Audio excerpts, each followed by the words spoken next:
Welcome to the Just Do It podcast, hosted by Duffy. Dental Entrepreneur Women is here to dive deep and share stories with the mission to inspire, highlight, empower, and connect all women in dentistry. Hello, everyone. Welcome to the Just Do It podcast. I'm so happy you're here. I'm so excited about our guest today. She is a new dear friend of mine. Let me tell you a little bit about her. Lynn Wong is a corporate lawyer, a fund manager by background, who subsequently found her way into working with early stage technology companies as an advisor and as a board member. In 2020, she co-founded vTail, Healthcare Telecommunications. For healthcare companies, vTail provides a new and efficient way to support and engage with clinicians across the USA.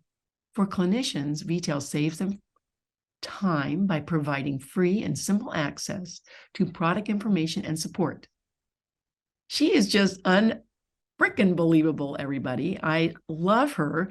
She came to our retreat in November last year, all the way from London, England. Please help me welcome the amazing Lynn Wong. Hi, Lynn. How are you? Hi, Anne. I'm well, thank you. How are you? I'm doing great.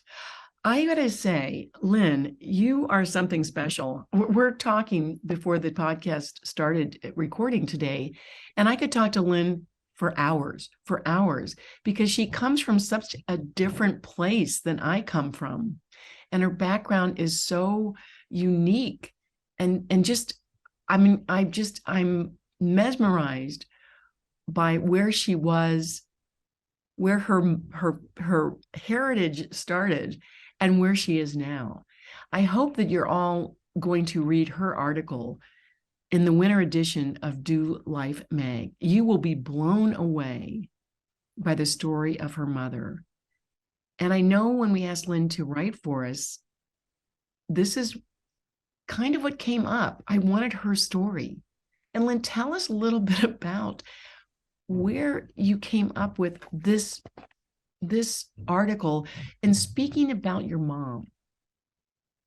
Well, you actually invited me to write an article, I think back in the summer of last year, and I thought long and hard about what to write. And in fact, the deadline was looming, and I had a number of ideas. And it was the retreat in November that made me fixate on my mother, because I met so many wonderful women at that retreat. And it was one of those places where it was a closed door and where you could say what you wanted to say. You felt safe amongst the group of women. And there was such a huge and phenomenal amount of support that the ladies were actually lending to each other. And it was actually something I'd never felt before. And it was about empowerment of women. It was about the fact that what women are thinking, feeling, is actually relevant, and that other people share the same emotions and feelings. They've by and large gone through the same thing, and they were actually there for each other. And this was something where, if you take a step back in time, as I did in the article with my mother, women were very much all alone. That support network wasn't there. Women didn't support each other in the same way. And I was actually very lucky that, despite the fact my mother had such a traumatic and awful upbringing, what she wanted to see with the three daughters she had was that they should never suffer in the same way or live their lives in the way she had to live her life. And she wanted us to be able to reach out into the world. She encouraged us to support other people and other women who actually needed our help. She believed in the fact that if you give out, you'll get back, not because you should expect it, because that's just the way the world works. You just get back what you give out. And so she was always somebody who would always be willing to help anyone. She would offer it, you wouldn't need to ask. And so the retreat was actually the starting point. It's what made me think of my mother and thought, this is what she would have loved to have. This is what she would have loved to see. And this room, this strong, powerful room of women, is what she would have really, really wanted to have known existed. Oh my gosh. Lynn, that makes me so happy. I have goosebumps even hearing you speak that. And you mentioned a little bit about that in the beginning of your article. And we take it for granted. I take it for granted how powerful it is to be together, to be in a safe spot, to be able to share the good, the bad, the ugly, and not be judged for it, right? And to actually find answers in the room, answers in the hearts and minds of women, because we have this common thread. We're women. Yes. And I'm just blown away, though, by the fact that your mom had such a tumultuous, traumatic childhood and almost all the way through her adult life. And yet she was still so loving, still so selfless in raising her three daughters and giving you that opportunity to get an education, to be able to thrive in the world. I mean, my gosh, you are, there's so much more to you than being a corporate lawyer. I mean, you've got layers and layers and layers of leadership and strategic genius that I have witnessed in the conversations that we've had. So not only did you get your education, but you've gotten the curiosity, the love of, it's just so deep and so obvious. I would have loved to have known what your mom's strengths were, right? I mean, she's got to have had positivity because she kept up, right? She just never stayed down. Yes. So, she never had a formal education. So when my older sister, who's 16 years older than me, was a very little girl, we're talking, 4 or 5 years old, and they would have to make a trip somewhere for some official business to go and see some authority about something. And of course, my sister, despite the fact she was a child and who was literate because my mother sent her to school, had to lead the way. And my sister will, to this day, will tell me, I used to be afraid of getting lost. And my mother would say, apparently, she would say, don't worry about it. It doesn't matter if we get lost, we'll just ask someone. People will help, you just have to ask. And that's actually what this retreat was about. Everybody was there for each other. People were actually hugging each other. I don't remember the last time I cried so much. It's, you're talking about goosebumps just now, but the whole 3 days were goosebumps. It was just a room just filled with these amazing women who were just there for each other. I mean, if you hear the stories of these women, they have all been through traumas. They might not be quite the same as my mother's. They're a different sort of trauma, but they're no less. I think, and I guess that is the common thread of women. And because we had 130 at our retreat, and every woman there had a story of resilience, had a story of stepping up, and they knew that they weren't alone. They knew that they weren't alone, and that we could actually hold hands, lock arms, lock eyes, and know that it was safe to share a story, and that you would get understanding and compassion. But Lynn, you said yes. I mean, that just blew me away. Also, you're like, well, I'm coming to the retreat. I'm like, you're coming all the way from England? Wow, that's like amazing. And you didn't even hesitate. You have such bravery. Your mom must have helped instill that in you as a young girl, because you don't give up very easily. I know that. No, so she also had to rein me in quite a bit, because I was also very outspoken. And I think growing up, knowing the things my mother has gone through, and as I mentioned just before we started recording, when I first started working was the mid-late 90s, and in the world of corporate finance, it was still very much a man's world. You had to work so much harder to actually get to where the men were. You had to put in so many more hours. You had to prove yourself and demonstrate, that you were capable in ways that a man just didn't have to. And, my mother used to tell me, if that's what you need to do, that's what you need to do. But in developing, I suppose, those skills and actually in the world of work, I turned into, I suppose, underlying, there was always a particular trait to my behavior, but I became a much more passionate person and somebody who was outspoken and who would speak her mind, particularly if I thought that something was wrong. Because my mother's view was that if something is wrong, you don't do it. And morals should actually come first, and manners maketh man. And she said, you must always remember those things. And when I saw the injustices and the backfighting and, the backstabbing and all the things going on, I hated it. It was truly awful. But, you sort of waded through all the politics and you sort of come out at the end of it. You actually learn things and you become smarter as a result. You actually know what to avoid. You also know how not to treat people. And you also learn what is right and what is wrong. Thankfully, I had a good moral upbringing. And it turns you into a very different person. Wow. So, yeah. Where do you see yourself going in the future? I mean, I know that you've created this amazing company. You've got a beautiful son, Hugo, that is needs his mama Yes. very, very much. He's got some challenges ahead, and you've taken those on. You fight not only Hugo's battles, but you fight battles for other people all the time. Where do you see yourself going in the next 5 years, Lynn?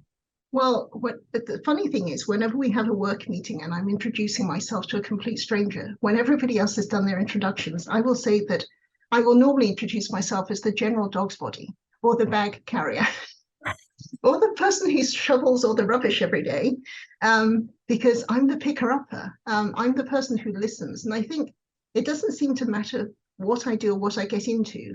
All of my roles have been about watching out for other people. As a lawyer, as an in-house lawyer, and I suppose then as a board advisor and as a corporate and strategic advisor, it's all about protection. It's all about protecting people and looking out for people's interests and making sure that people think far enough ahead as part of self-preservation, really, for them.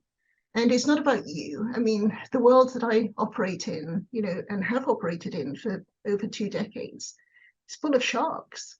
It's full of people who only want something for themselves, and it doesn't matter who they mow down along the way. So I don't know where I'm going to end up. I've never, ever looked for anything at all in life. I've never actually looked for a job.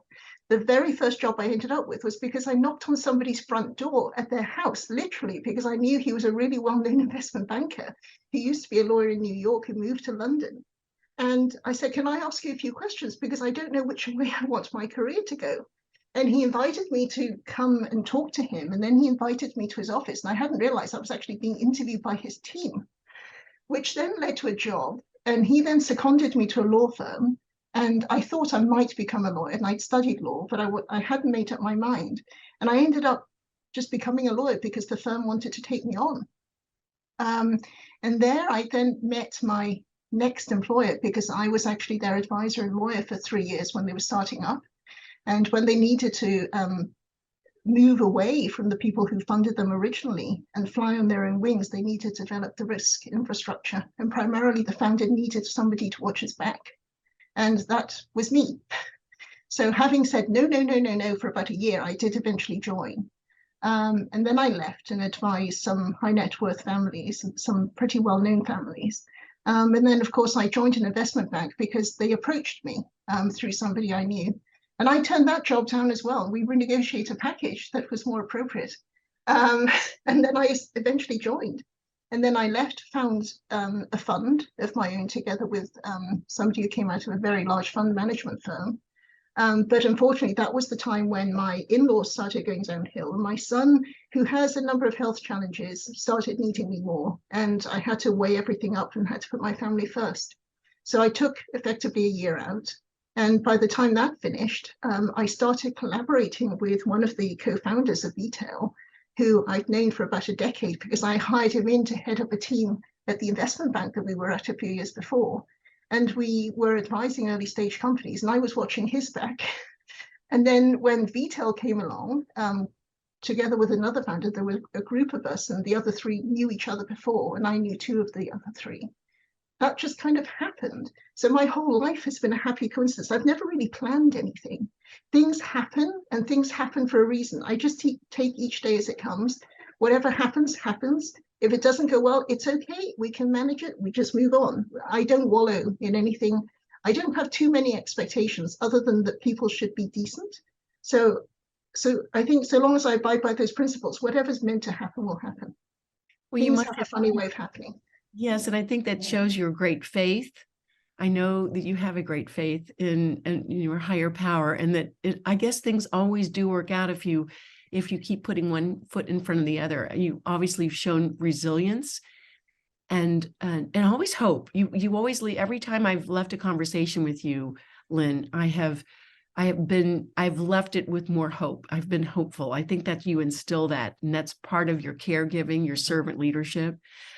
What advice do you have for women out there that are struggling a bit, and that they feel like they've got burdens that are really weighing them down?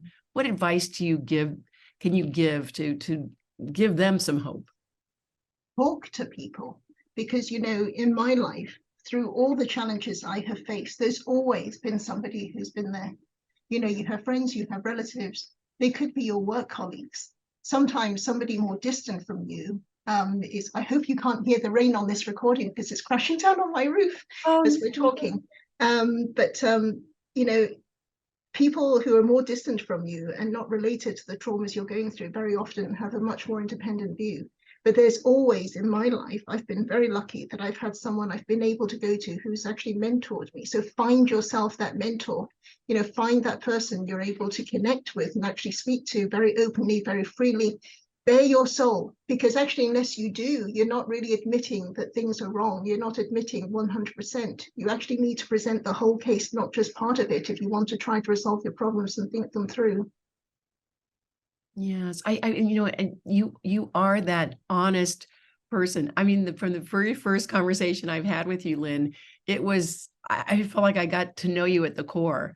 And I think that's great advice, is to surround yourself with people that can really serve you. And you mentioned it earlier when you were with Hazel, and Yes. something that resonated with you at the retreat. Tell us a little bit about that, because that's really speaking to who you are right now.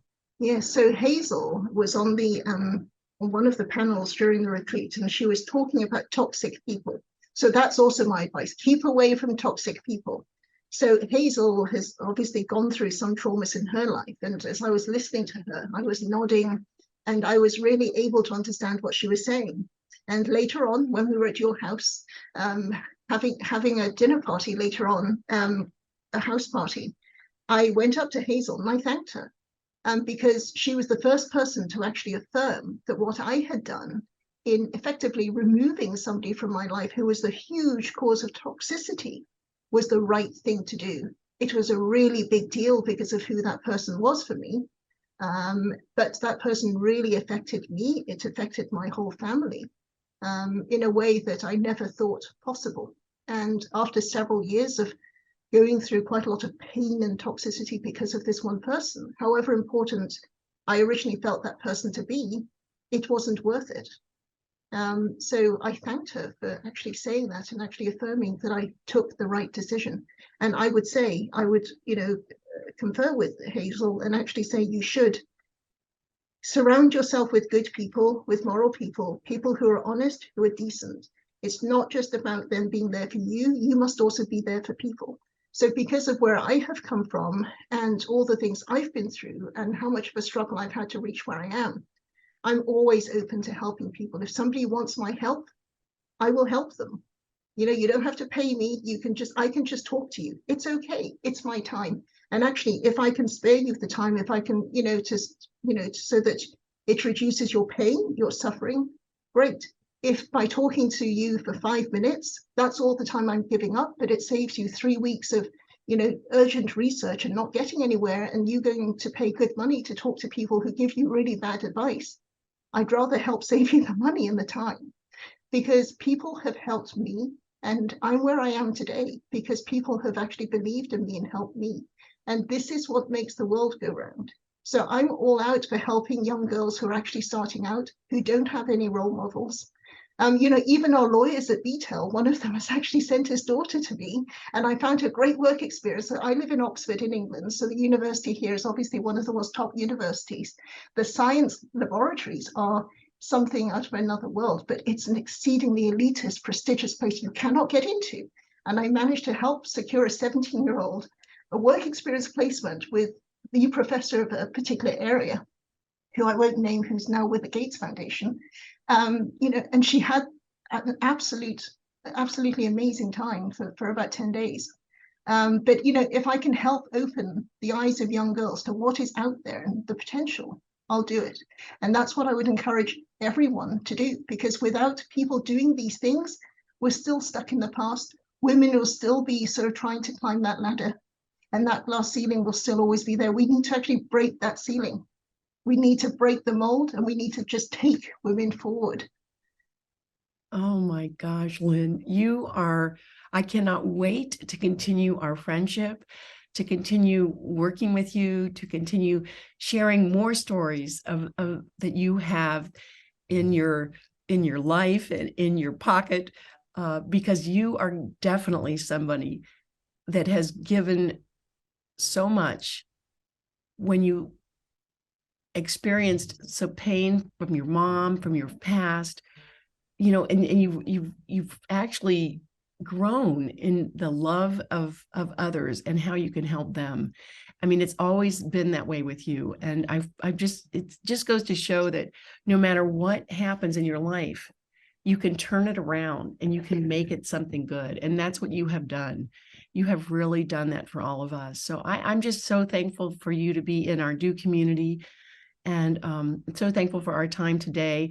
I hope that anyone that's listening here today that is struggling, know that we're all here for you, and that all you have to do is reach out, be yourself, and know that you are loved. So Lynn, thank you so much. Any parting words today for our listeners on our DeW Life Retreat podcast? I love you all. I really enjoyed meeting all of you. If I can ever help any of you in any way, just please reach out to me. I will welcome you with open arms and do whatever I'm able to help you. And, Anne, I'm so pleased I've met you. I'm so very glad to have you in my life. You're a wonderful, wonderful woman. And for the listeners, by the way, my husband listened to Anne's voice on another podcast yesterday and says she has the most beautiful voice. He said she missed her calling. She should have been a radio broadcaster. She has the most silky voice. I like your husband. I'm going to come over there to England. Yeah. I'll tell my husband that. That'll be fun when we chat tonight later after this day. You are something special, Lynn. And how can we get in touch with you? First of all, we should big shout out to vTail, because I love everyone you're working with, Toby and Mike McCarthy. I mean, just amazing people, and it's such a great platform to get the answers that you need when you're building your businesses and when you're growing your businesses. How do we get in touch with you, Lynn? And join vTail. Let's talk a little bit about quickly how to join vTail. How to join vTail? You can go as a dental hygienist, dental clinician, anybody who works in the office management, DSOs, anything connected to dental, unless you're a product company. That's a whole other side for product companies. But for the so-called end users of our vTail platform, it's free. You can join vTail by going to the App Store and downloading the vTail app. You just need to input your details. It's a bit like a dating app, and you register where you practice what you do, and you register for the app. And once you're registered, it opens up a door to you where you can see all the different healthcare companies which are relevant to you based on what you've input.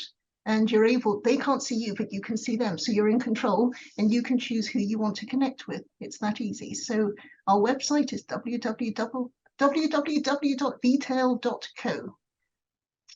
And Lynn, how do we get in touch with you? We have any questions, or we need somebody to take our hand?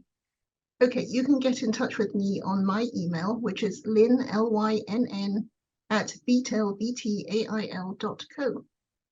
Oh my gosh, thank you. And I'm a member of vTail, and I love it. It's lovely to be able to connect with leaders in the industry and to get on the inside scoop of what's happening in our profession. Lynn Wong, thank you so much for being with me today. I will see you at our next retreat, and I hope that you have a lovely day. Everyone that's listening to us, remember to keep doing you. Thanks, everyone. Thank you. Thank you for listening to the Just Do It podcast, hosted by Ann Duffy. To learn more about dental entrepreneur women, to share your story, or to join the movement, please visit our website, dew.life. That is DEW.life. Subscribe to the show on Apple Podcasts or your favorite podcasting app to make sure you don't miss an episode. And in the meantime, keep doing you.